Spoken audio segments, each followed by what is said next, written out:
안녕하세요. 아들 하나 있는 거 장가 보내고 드디어 모든 임무를 다 마쳤다고 생각했건만 예상치 못한 시련으로 집안 전체가 망할 뻔했네요. 사람의 욕심은 끝이 없다죠. 뻔뻔한 정도를 넘어서는 며느리의 만행을 지금 이 자리에서 폭로하고자 합니다. 엄마, 나 결혼하고 싶은 사람이 생겼어요. 평소 과묵하고 사적인 이야기를 별로 하지 않던 아들이 진지한 모습으로 저에게 이 말을 꺼냈습니다. 그때 제 아들 나이가 30대를 훌쩍 넘겼으니 내심 좋은 여자 하나 만나서 남들처럼 애 낳고 평범하게 살면 좋겠다고 생각하고 있었죠. 누구냐, 어디 사냐, 하는 일은 뭐냐, 이것저것 궁금한 걸 물었더니 수줍게 대답을 하더라고요. 친구 소개로 만났어요. 나이는 저보다 4살 어리고 사는 곳은 멀지 않아요. 마케팅 관련 일하다가 지금은 이직 준비하고 있고요. 혼기가 꽉 찬 아들이지만 갑작스레 결혼할 여자를 데리고 온다고 하니 부모 마음이 어쩔 수 없는 건지 갑작스럽고 당혹스럽긴 하더라고요.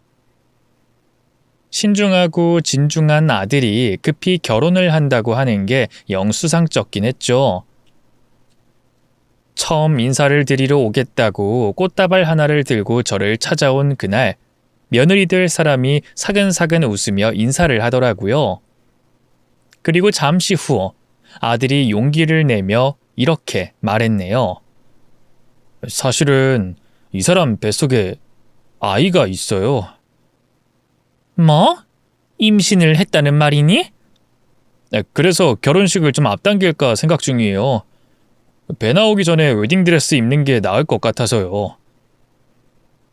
혼전 임신이라고 하니 깜짝 놀라긴 했지만 어쩌겠어요. 둘 다 젊은 나이도 아니고 서로 운명이라고 생각한다는데 오히려 요즘에는 아이를 안 낳는 부부들도 많다고 하잖아요. 혼수라고 생각하고 반갑게 맞이했어요. 딱히 모난 데도 없어 보이고 밝고 명랑한 것 같으니 제 아들과 잘 어울릴 거라 생각하고 축복해줬습니다. 번갯불에 콩 구워 먹듯 부랴부랴 식장을 잡고 상견례를 하고 이것저것 준비하다 보니 어느새 예식날이 성큼 다가왔더라고요. 아무리 생략하고 간소하게 한다 해도 우리 집 사람이 될 며느리에게 좋은 가방 하나쯤은 사주고 싶었어요. 그래서 며느리와 단둘이 밥도 먹고 즐거운 시간을 보내고 싶기도 해서 백화점으로 오라고 불렀네요. 가방 하나 사줄 테니 마음에 드는 걸 고르라고 하자 며느리가 바로 이런 말을 하더라고요. 어머님, 근데 제가 원하는 가방은 이 백화점에 없어요. 그래? 그럼 다른 백화점으로 이동을 해야 하나? 여기서 택시 타면 금방이긴 해요. 그럼 거기로 가자꾸나. 이왕 사는 거 마음에 쏙 드는 걸로 사야지. 약간 당황하긴 했지만 사줬는데 안 쓰는 것보다야 마음에 든다는 걸 사주는 게 낫잖아요. 서로 솔직하게 자기 의견 얘기하고 편하게 하는 게 좋기도 하고요. 결국 택시를 타고 도착한 백화점에서 며느리는 익숙한 듯한 매장으로 향하더라고요.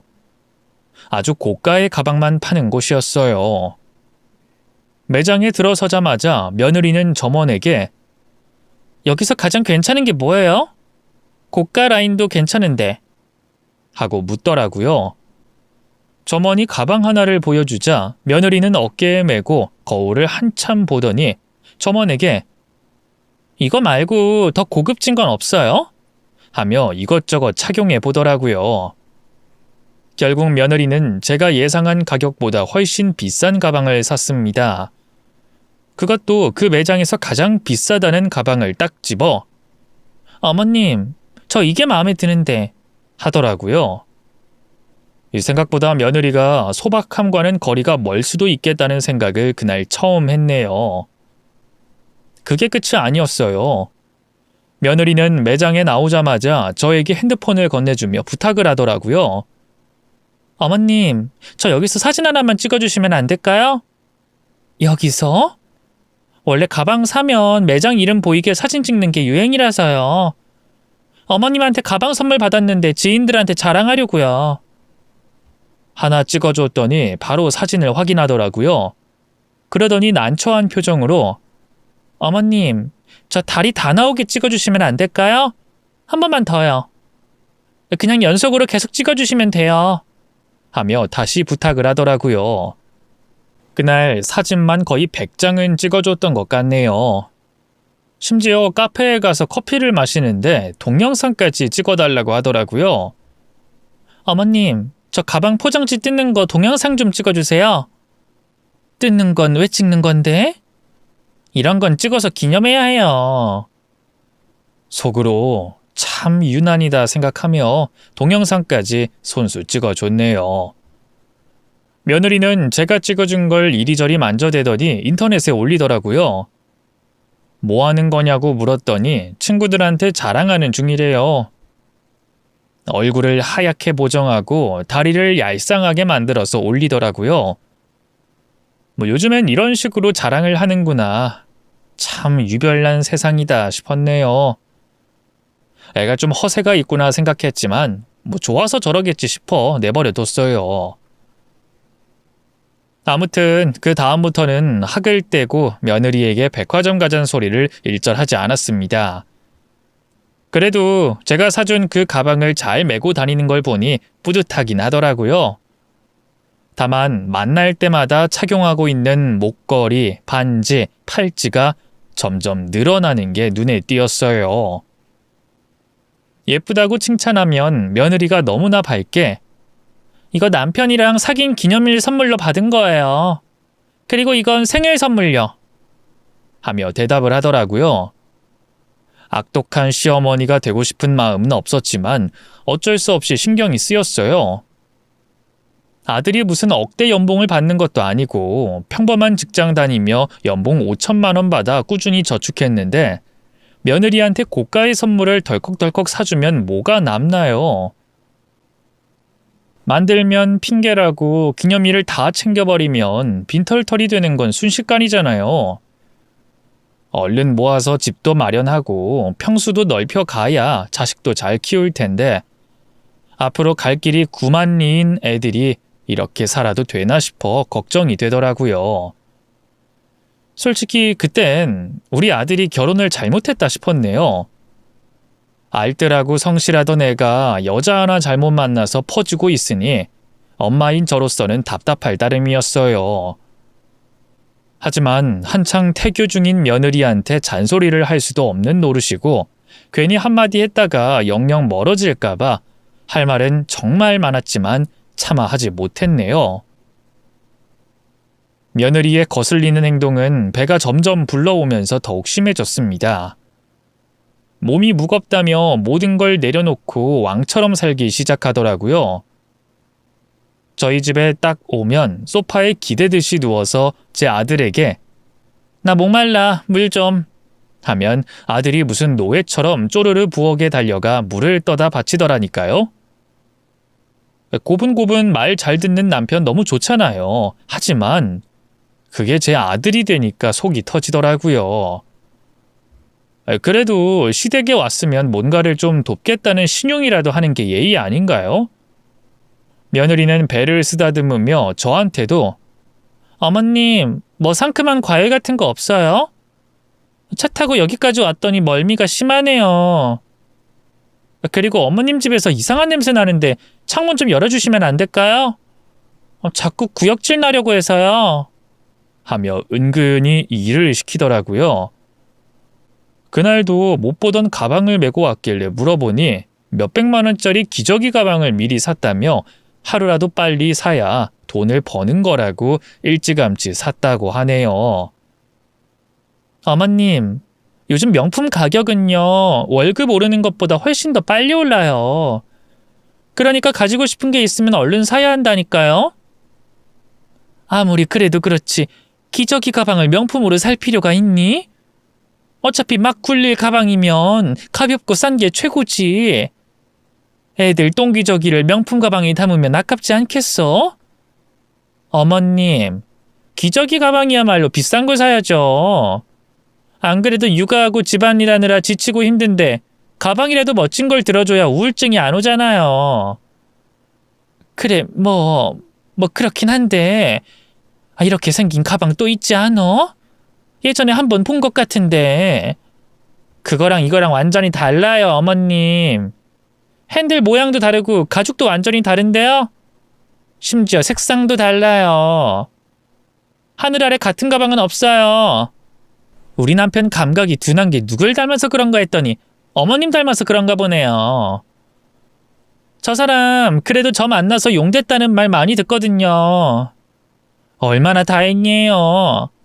허름한 공대생에서 세련된 비즈니스맨으로 만들어준 게 저예요. 사람은 누굴 만나고 뭘 들고 뭘 입냐에 따라서 완전히 달라진다니까요. 아참, 그리고 어머님, 저희 이번 주에 여행을 좀 길게 갈 것 같은데 저희 집 강아지 좀 맡아주실 수 있나요? 여행? 갑자기 어딜 가는데? 태교 여행이요.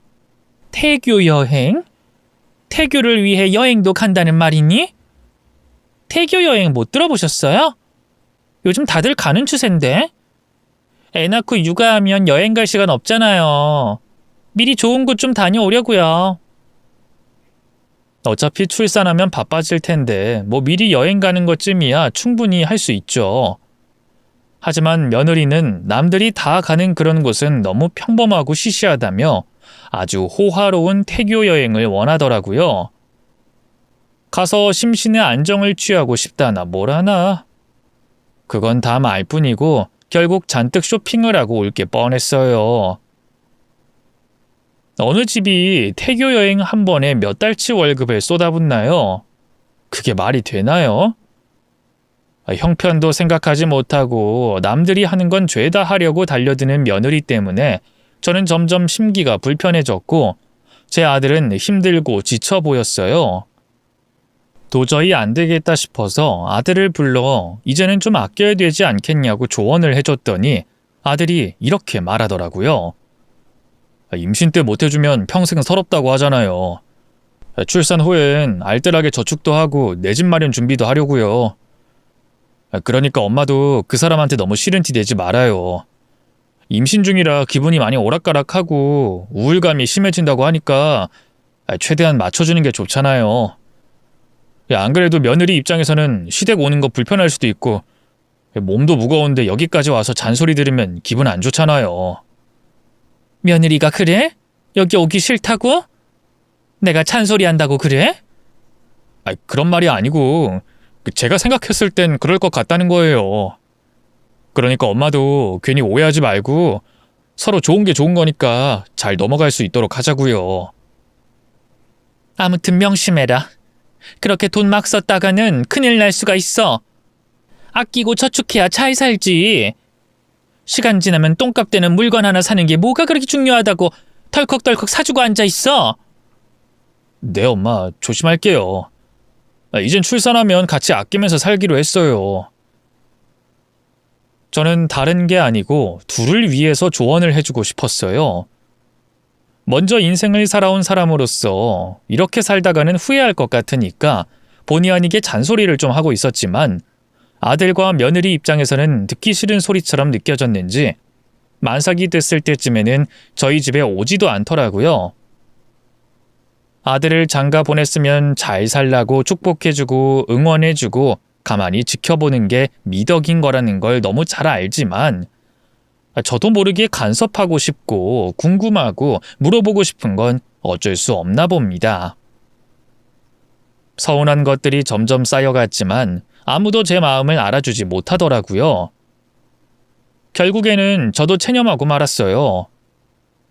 둘이서 잘 살면 그만이지 둘 다 성인이고 알아서 잘 하겠지 생각하며 마음을 가라앉히려고 노력했죠. 그리고 얼마 후어 드디어 며느리가 출산을 하게 되고 아주 귀엽고 사랑스러운 손주를 보자마자 며느리에 대한 미움이 눈 녹듯이 사라졌네요. 하지만 그 후에 가장 큰 폭탄이 하나 남아 있었어요. 산후조리원을 무슨 청담동으로 잡아놨다고 하더라고요. 수소문에서 알아보니 금액이 자그마치 2천만 원이라고 하네요. 우리 아들은 연봉 5천만 원도 힘들게 버는데 며느리는 청담동 2천만 원 조리원에 들어가 호화로운 산후조리를 하겠다는 거잖아요. 참다 못한 제가 며느리에게 결국 한 소리 하고 말았어요. 굳이 살고 있는 곳이랑 먼 곳에 와서 비싸게 돈 주고 산후조리 할 필요 있니? 동네에도 괜찮은 곳 많다고 들었는데. 어머님, 조리원 동기라는 말 모르세요? 애가 태어나자마자 커뮤니티 형성을 어떻게 하냐에 따라서 인생이 달라져요. 조리원 동기가 평생 간다는 말이 있어요. 저는 우리 애한테 적어도 이런 고급 인맥은 만들어주고 싶어서 여길 선택한 거예요. 여기 유명 연예인은 물론이고 전문직, 정치인 자녀들도 많대요. 이게 다 나중에 자산이 되고 경험이 되는 거예요. 이런 건 돈으로 환산할 수 없어요. 아이를 위해서? 너가 편하자고 여길 선택한 거겠지? 남들 시선 의식해서 여기 고른 건 내가 모를 줄 알아? 물론 호화롭고 편하게 산후조리하면 애한테도 좋고 너한테도 좋겠지. 하지만 네 신랑 연봉이 5천만 원인 거 잊었어? 송충이는 솔잎을 먹고 자라야 하는 거야. 뱁새가 황새 따라가다 가랑이 찢어진다는 소리 못 들었니? 아무리 너를 이해하려고 노력해도 이것만큼은 도저히 이해할 수가 없구나. 산후조리원이 뭐가 그렇게 중요하다고 무리해서 연봉의 절반 가까이 되는 돈을 쓰는 건데. 이제 출산했으니 애 엄마니까 적당히 아껴서 살아야 하지 않겠어? 생각 없이 돈 펑펑 썼다가 나중에 거지되면 어떡할래? 형편에 맞게 소비하고 상황에 맞게 저축하는 습관을 들여야지. 자꾸 이러면 곤란해져. 나도 걱정돼서 하는 말이야. 그랬더니 며느리가 표정이 싹 굳었어요. 살벌하게 저를 쳐다보더니 말을 하더라고요. 어머님, 저희가 알아서 할게요. 너희가 알아서 못하는 것 같으니까 이런 말 하는 거 아니니? 부모가 돼가지고 자식 걱정도 못해? 왜 자꾸 저한테 상처되는 말만 하세요? 손주 낳아드렸는데 뭐가 불만이세요? 뭐? 이제 할 도리 다 했으니 네 맘대로 하겠다 이거야? 어른이 말을 하면 듣는 신용이라도 해야지. 무슨 반응이 그래? 결국엔 아들 돈 막 써대는 며느리가 미우신 거잖아요. 제가 쓰는 돈 한 푼 한 푼 죄다 아까우신 거잖아요. 제가 모를 줄 알아요? 어머님이 그러셨잖아요. 건강한 손주만 안겨주면 더 이상 바랄 게 없다고.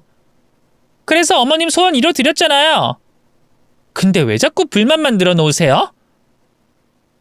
제가 왜 어머님이랑 마주하는 게 불편한지 아세요? 만날 때마다 돈 얘기, 가방 얘기하면서 눈치 주시고 언짢아하시고 며느리가 돈 쓰는 거 하나하나 트집 잡으시고 그냥 제가 마음에 안 드신 거잖아요. 너라면 마음에 들겠니? 허구한 날 쇼핑하느라 돈을 물처럼 써대는 애를 누가 마음에 들어 할 수 있겠어? 막말로 네가 사치 부리지만 않았어도 이미 통장에 돈이 쌓여갔을걸.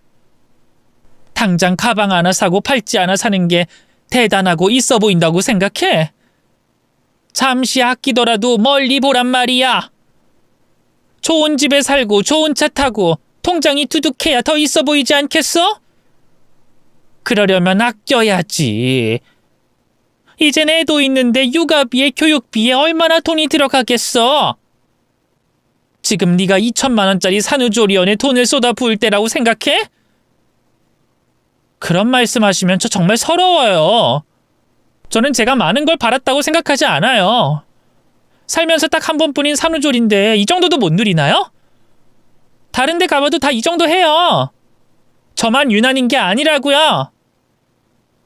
어머님이 원하시는 게 돈 안 쓰는 거예요?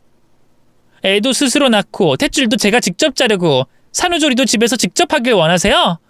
그럼 만족하시겠어요? 너는 무슨 애가 이렇게 감정적이니? 내 말은 어느 정도 타협이 있어야 된다는 거지. 네 맘대로 하고 네 멋대로 살 거면 결혼을 왜 했어? 남편 월급에 맞춰서 소박하게 살 줄 알아야지. 그걸 다 써버리면 어쩌자는 거야? 시한부 인생 사는 것도 아니잖아.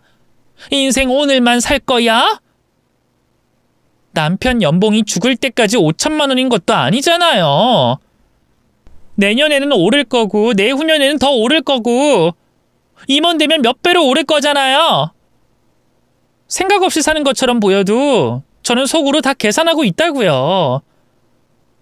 제 남편이고 제 아이인데 어련히 알아서 잘하지 않겠어요?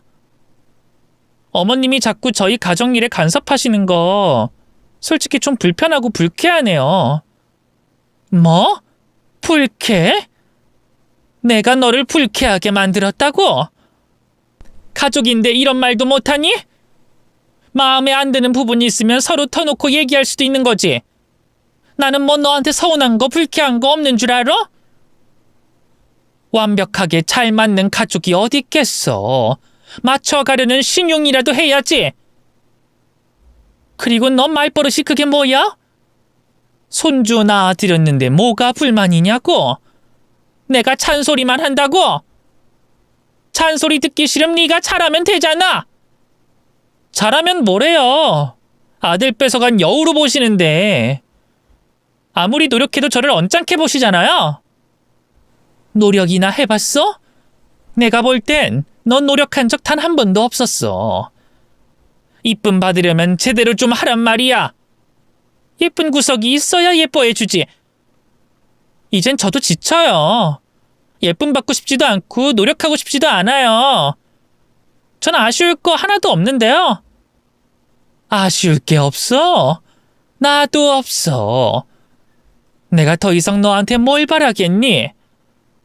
손주 안 보고 사셔도 괜찮으시겠어요? 너 지금 손주 가지고 협박하니? 안 보여준다고 협박하면 내가 벌벌 떨면서 미안하다고 사과라도 할 줄 알았어?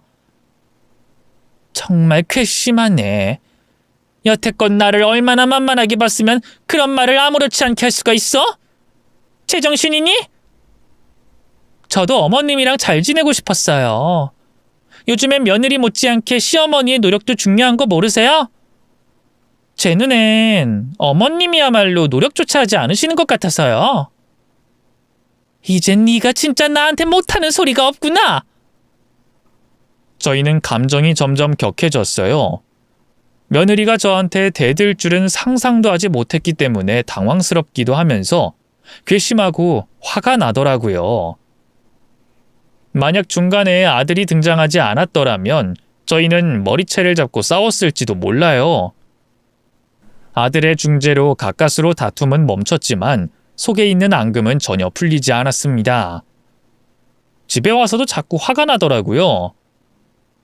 그래도 조만간 며느리가 찾아와서 말을 걸면 저도 사과를 하고 좋게 풀 생각은 있었어요. 하지만 절대로 먼저 찾아오거나 연락하지 않더라고요. 저는 그게 괘씸해서 지켜만 보다가 연락을 끊어버렸어요.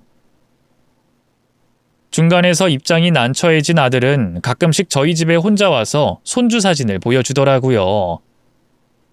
며느리 때문에 손주를 안아보지도 못하고 사진만 간직해야 한다는 게 서글펐네요. 사진으로나마 손주를 보는데 참 예쁘더라고요.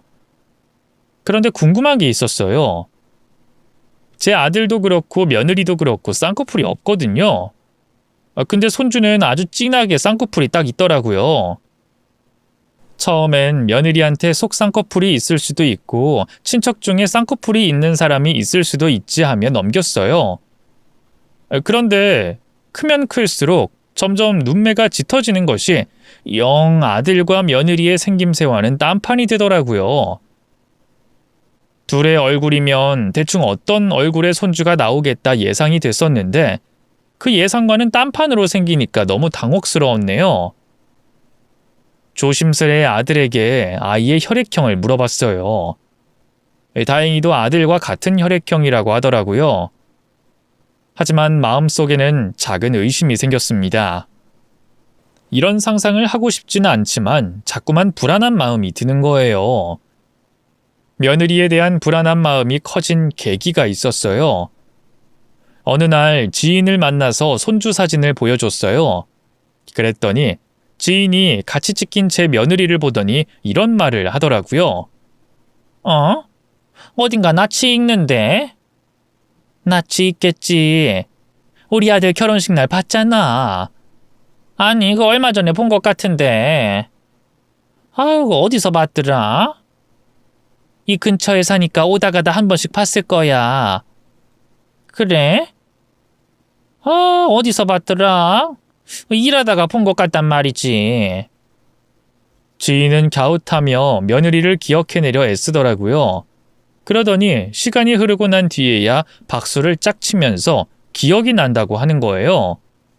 아유, 그래, 기억난다. 네 며느리 우리 식당에 왔었어. 네가 일하는 식당에 왔었다고? 아유, 그렇다니까. 어찌나 진상짓을 부리던지 아니, 내가 똑똑히 기억한다니까. 테이블 닦아달라, 음식이 탄 것 같으니 바꿔달라, 물컵에서 비린내가 나니 바꿔달라, 뭐 이것저것 요구하더니 결국엔 음식이 생각한 맛이 아니라고 사장 불러내라고 소리를 치더라고. 결국 사장님이랑 한바탕 하고 돈도 안 내고 그냥 갔어. 그 사장님이 너무 억울하다면서 가게 내부에 있는 CCTV를 어찌나 돌려봤는지 몰라. 아유, 뭐 살다 그런 진상은 처음이라 아직까지 잊혀지지가 않어. 혼자 식당에 왔어? 아니, 웬 낯선 남자랑 왔던데? 낯선 남자? 우리 아들이 아니고? 내가 네 아들 얼굴을 몰라? 분명히 낯선 남자였다니까. 근데 분위기가 좀 그렇던데. 어땠는데? 서로 막 자기야 여보야 하며 애칭으로 부르던데. 그래서 난 둘이 부부거나 애인 사이인 줄 알았지. 진짜 우리 며느리 맞아? 닮은 사람 아니고? 분명 내가 본 여자가 맞는 것 같긴 한데 뭐 아닌 것 같기도 하고. 며느리한테 쌍둥이 있어? 아니, 없는데. 그래, 뭐 내가 잘못 봤겠지. 내가 사람 보는 눈이 어두워서 잘 못 알아보자녀. 그리고 설마 출산하고 육아까지 하고 있는 네 며느리가 딴 놈이랑 숙박업소에 들어가겠어? 내가 착각한 거겠지. 어딜 들어갔다고? 식당 나가자마자 유심히 지켜봤지. 둘이 어디 들어가던데? 그 남자 어떻게 생겼는데? 딱 봐도 부리부리하게 남자답게 생겼더라고. 훤칠하니 인물도 좋더만. 쌍꺼풀은 있었어? 그랬던 것 같은데. 배우처럼 눈이랑 눈썹이 아주 짙더라니까. 그 말을 듣는 순간 온몸에서 소름이 돋더라고요. 물론 제 지인의 오해였을 수도 있고 제가 착각하는 것일 수도 있었지만 이상하게 묘한 확신이 들었어요. 이 직감이라는 게 무섭잖아요. 혼전 임신에다가 급히 결혼식을 올린 상황. 한마디로 말하자면 애 아빠가 제 아들이라는 확신이 100%는 아닌 상태였던 거예요. 어쩌면 며느리가 저희를 속이고 있는 것일 수도 있겠다는 생각이 들더라고요. 그날 이후로 제대로 잠이 든 적이 없었네요. 며느리와 인연을 끊다시피 했으니 손주 얼굴을 자세히 들여다볼 수 없는 노릇이고 취조하듯이 물어볼 수도 없는 노릇이니 좋은 방법이 없을까 고민하던 중 한 가지 확실한 방법이 떠올랐어요. 이 방법이라면 확실한 증거가 될 수 있었습니다. 만약 제 착각이었다고 해도 뭐든지 확실한 게 좋잖아요. 이 증거를 손에 쥐기 위해서 일단 며느리에게 굽히고 들어가야 했어요. 눈 딱 감고 연기를 하기로 했습니다. 며느리에게 사과하고 싶다고 시간 좀 내달라고 하니 마지못해 집에 오라고 하더라고요.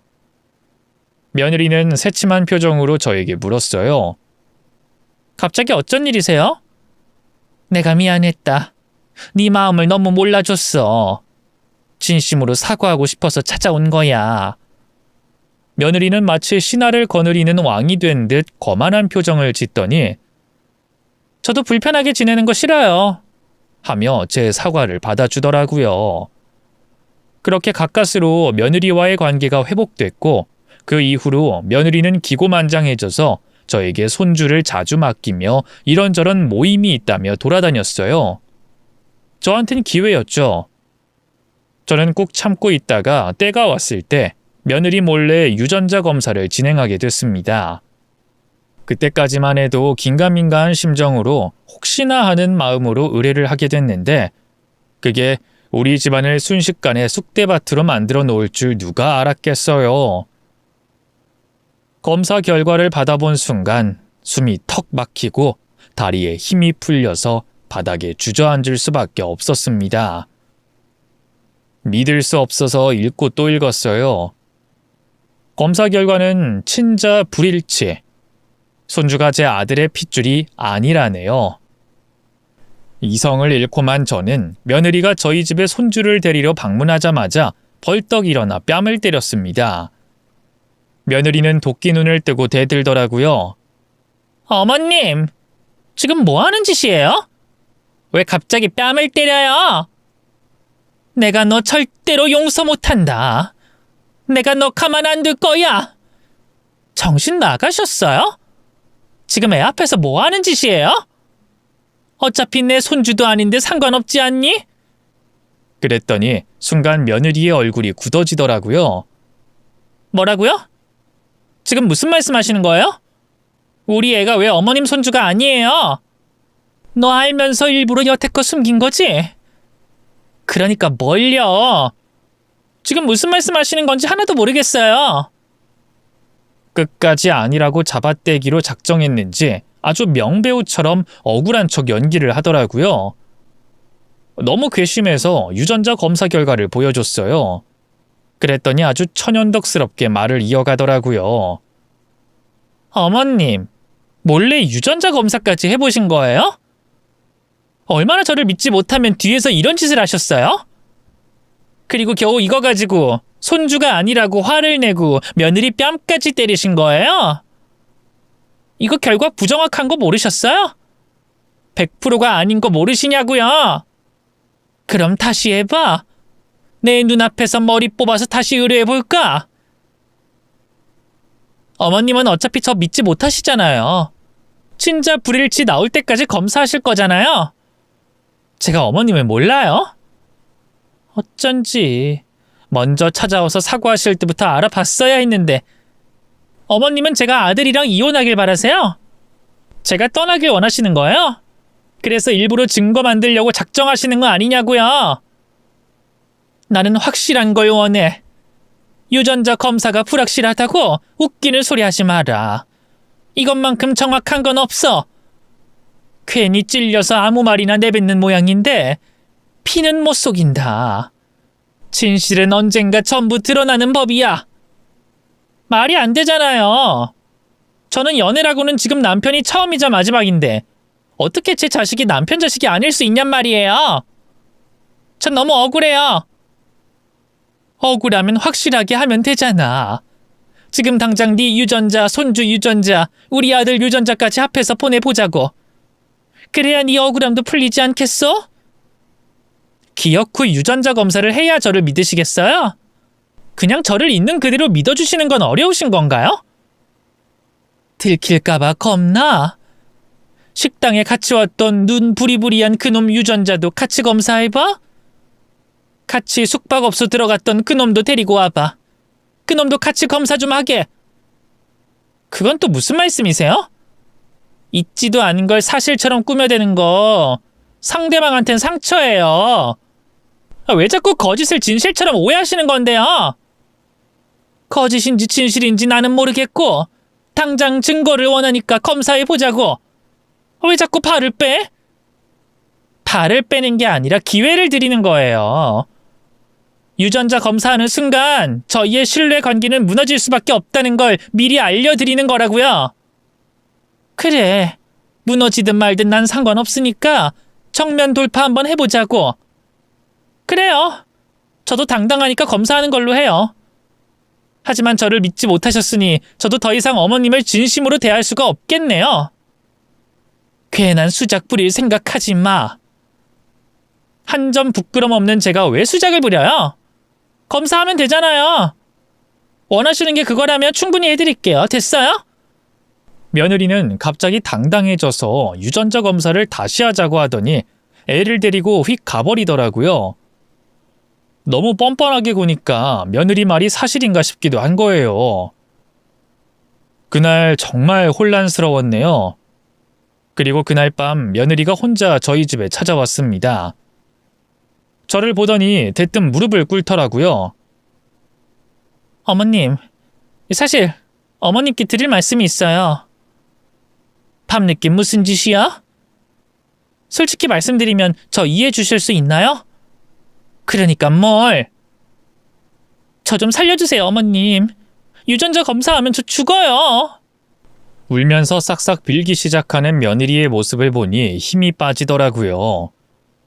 집에 가서 생각해보니 도저히 빠져나갈 구멍이 없다고 생각했는지 울면서 비는 방법을 선택했나 봅니다. 그러니까 제가 생각했던 불안한 예감이 정확히 맞아 떨어진 것이죠. 저는 마음을 가다듬고 며느리에게 물어봤습니다. 그러니까 손주가 우리 아들 핏줄이 아니라는 거잖아. 그치? 결혼 전부터 사귀던 남자가 있었어요. 결혼까지 약속한 남자였고 준비까지 했었는데 그게 잘 안 됐어요. 제가 원하는 걸 해줄 수 없는 남자였어요. 저를 도저히 감당할 수 없겠다면서 사치스러운 제가 싫어졌대요. 저랑 잘 맞는 남자를 만나라면서 놓아주겠다고 했는데 나중에 알고 보니 다른 여자랑 양다리 걸치고 있었더라고요. 결국 그놈은 저랑 헤어지자마자 그 여자랑 결혼식까지 올렸어요. 그런데 그 후에 임신 사실을 알게 된 거예요. 찾아가서 책임지라고 했더니 이미 늦었대요. 양육비는 줄 수 있지만 이미 진행된 결혼을 취소할 순 없다고 하잖아요. 결국엔 저 혼자 낙동강 오리알 마냥 혼자가 됐어요. 이대로 가다가는 꼼짝없이 미혼모가 되거나 애를 지운 트라우마를 영영 잊지 못하고 힘들게 살아갈 게 뻔했어요. 왜 저만 아파야 하고 힘들어야 하는 건지 너무 억울하고 고통스러웠어요. 누구라도 구원자가 있다면 붙잡고 의지하고 싶었어요. 그리고 그때 지금의 남편이 생각났죠. 그놈이랑 만나면서 싸웠을 때 홧김에 소개팅에서 남편을 만났고 꽤 깊은 사이까지 갔거든요. 염치 없이 굴긴 싫었지만 저부터 살고 싶었어요. 이대로 가다가는 정말 인생을 놓아버릴 수도 있겠다는 무서운 생각도 들었거든요. 그래서 남편한테 전화 걸었어요. 임신 사실 알리고 다시 진지하게 만나기 시작하면서 그렇게 결혼까지 하게 된 거예요. 양다리 걸친 주제 애까지 핏줄을 속여? 아주 작정을 했네. 너무 급했고 마음이 불안했어요. 그리고 시기상 겹쳤거든요. 어쩌면 그놈의 아이가 아니라 제 남편의 아이일 수도 있겠다는 희망을 안고 결혼을 했지만 낳아보니 아니더라고요. 하지만 지금 그놈은 이미 유부남이 돼서 잘 살고 있고 우리 아이에 대한 권리는 전혀 없어요. 우리 애 아빠는 누가 뭐래도 지금 남편이에요. 아주 뻔뻔하네. 너 지금도 눈부리부리한 그놈이랑 만나고 있잖아. 손 붙잡고 거리를 활보하고 다닌다더만. 내가 동네 창피해서 얼굴을 들고 다닐 수가 없어. 제정신이니? 으쓱한 골목에서 데이트하면 안 들킬 줄 알았어? 저희는 그냥 추억이에요. 가끔씩 만나서 옛 추억 이야기하는 그런 사이라고요. 미련이나 애정 같은 거 전혀 없어요. 그쪽도 그렇고 저도 그렇고 이미 끝난 사이라는 거 너무 잘 알고 있어요. 추억 나누는 사이끼리 숙박 없어도 들락날락거리니? 아주 나눌 추억이 많았나 봐. 갈 곳이 없어서 그랬어요. 뻔히 보이는 식당이나 카페 가면 사람들한테 들키고 안 좋은 소문이 돌잖아요. 비록 우리가 아무리 당당하고 떳떳해도 숨기고 싶은 마음은 어쩔 수 없는 거잖아요. 그러니까 그놈이 버린 여자를 우리 아들이 대신 치워준 거잖아. 내 말이 틀려? 우리 아들이 뭐가 부족해서 남의 자식을 친자식처럼 키워야 하는 건데 만만하고 착해 보이니까 낚아챈 거겠지. 다 필요 없고 우리 아들이랑 결혼했던 거 없던 일로 해. 그리고 당장 우리 집안이랑 연 끊어. 어머님, 용서해 주세요. 다시는 그 남자 안 만날게요. 애아빠라는 생각 때문에 연을 쉽게 끊을 수가 없었어요. 그뿐이에요. 아니, 너는 앞으로도 계속 그 남자 만나면서 어디 쪽에 붙어야 나을지 머릿속으로 계산하겠지. 그리고 그놈이 재결합하자고 하면 가차없이 우리 아들 버리겠지. 네 속셈을 내가 모를 줄 알아? 아니에요. 제가 앞으로 평생 사랑할 사람은 제 남편이에요. 그 사람 실망시키고 싶지 않아서 지금 어머님께 빌고 있잖아요. 그 사람이랑 헤어지긴 죽기보다 싫어요. 저를 용서하지 않으셔도 좋아요. 평생 미워하셔도 괜찮아요. 하지만 우리 남편만은 모르게 해주시면 안 될까요? 저 이대로 남편이랑 끝내면 제 인생도 끝나는 거예요. 차라리 네가 솔직했더라면 내가 널 이해하려고 노력을 했겠지. 하지만 속이고 결혼을 했으니 사기 결혼에다가 심지어 지금 외간 남자까지 만나며 불륜을 저지르고 있는 너를 내가 어떻게 가족으로 받아줄 수 있겠어?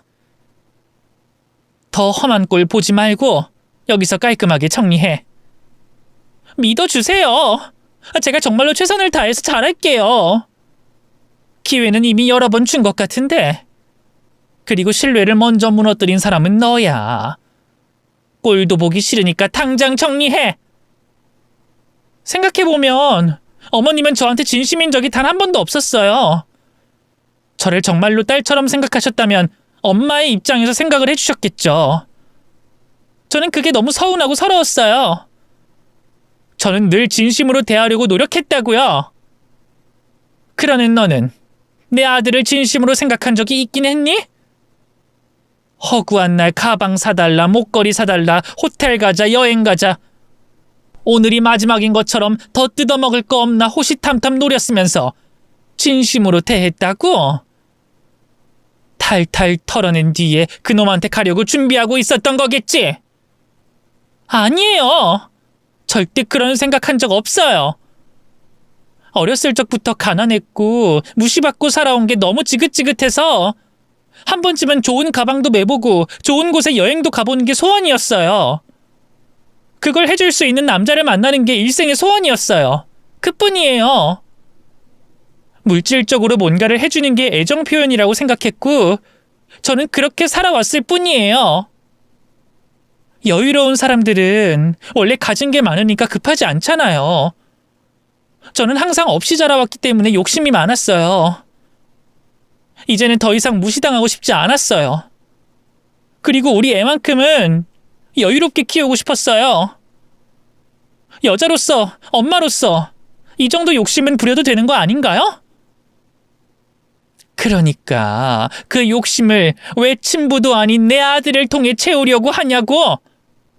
친부한테 도로 가든가 아니면 혼자 키우든가 둘 중에 하나를 선택해야지. 그 남자랑은 완전히 끝났어요. 그리고 그 사람 이혼할 생각조차 없어요.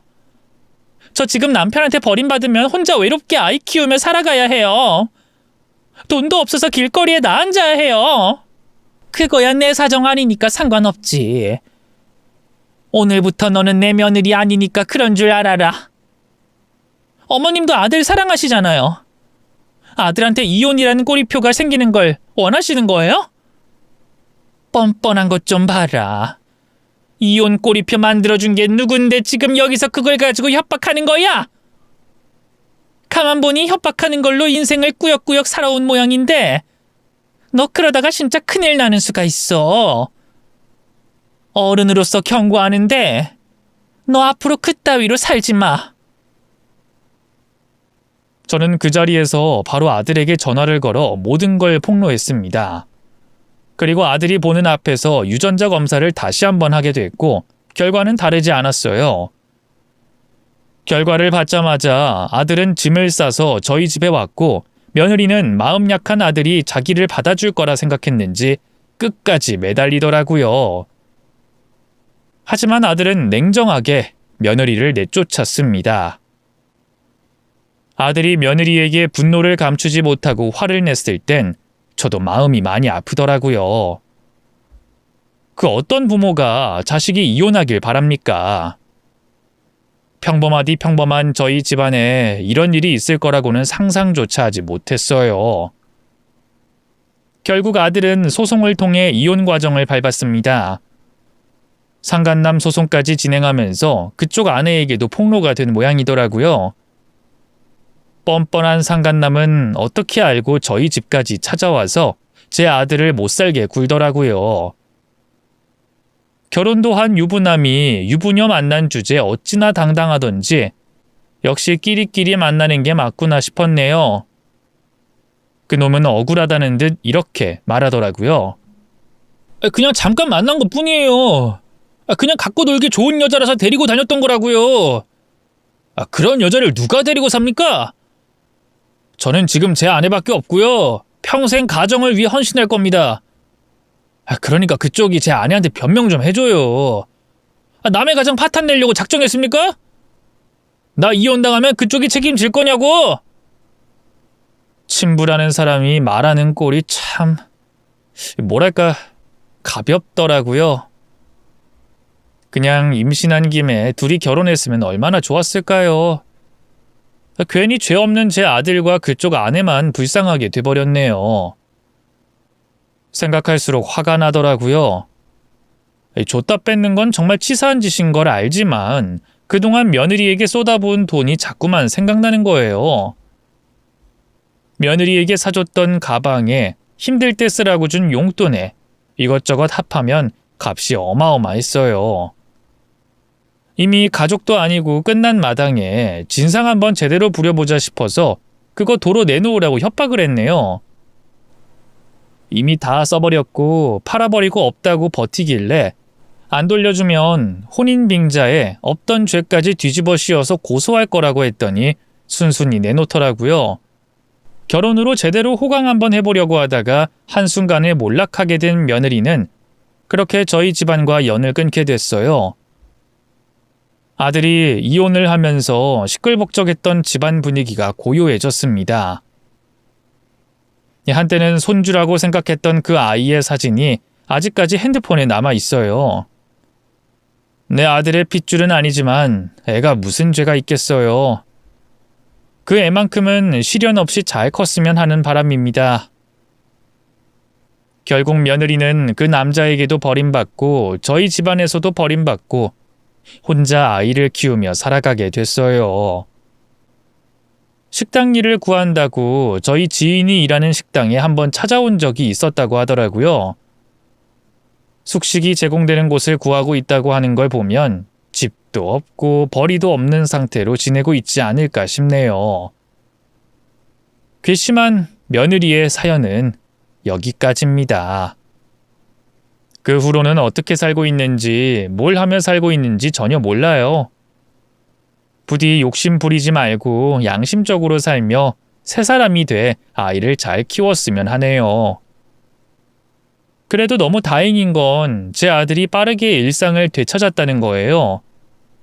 그리고 몇 년이 지나고 아들은 새로운 사람과 새 출발을 하게 됐습니다. 예쁘게 만나는가 싶더니 결국 장가를 가게 됐어요. 지금 며느리는 너무나 예의가 바르고 검소한 편이에요. 예전 며느리와는 딴판이죠. 며느리도 한번 갔다 온 돌싱이라 서로 공감대가 잘 통했나 봅니다. 서로의 아픔을 감싸 안아주며 행복하게 살길 바랄 뿐이에요. 이제는 별다른 욕심이 없어요. 그저 소소한 행복을 느끼면서 살아가다 보면 좋은 일이 찾아오지 않겠어요? 생각해보면 저도 그때 당시에 욕심이 많아서 며느리에게 바라는 게 많았던 것 같아요. 저 또한 반성합니다.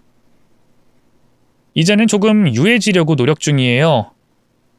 출생의 비밀, 불륜, 그리고 친자 검사까지 마치 드라마에 나올 법한 이야기 아닌가요? 이 모든 일이 저에게 일어난 일이라는 게 믿기지 않을 뿐이에요. 주위에서 들어보니 유전자 검사로 친자가 아님을 밝힌 가정이 꽤 된다고 하네요. 어쩌면 드라마보다 현실이 더하다는 말이 맞는 것 같기도 하네요. 부디 여러분들의 가정에는 이런 일 없이 평온하게 흘러갔으면 좋겠습니다. 저도 이제 액땜했으니 순탄하게 인생을 살고 싶네요. 과거를 훌훌 털어버리고 이제는 새 인생을 살아보도록 할게요. 지금까지 제 이야기 들어주셔서 너무 감사드려요. 덕분에 마음이 후련해졌네요. 감사한 마음을 담아 여러분께 마지막 인사를 건네겠습니다. 모두 건강하고 행복하세요.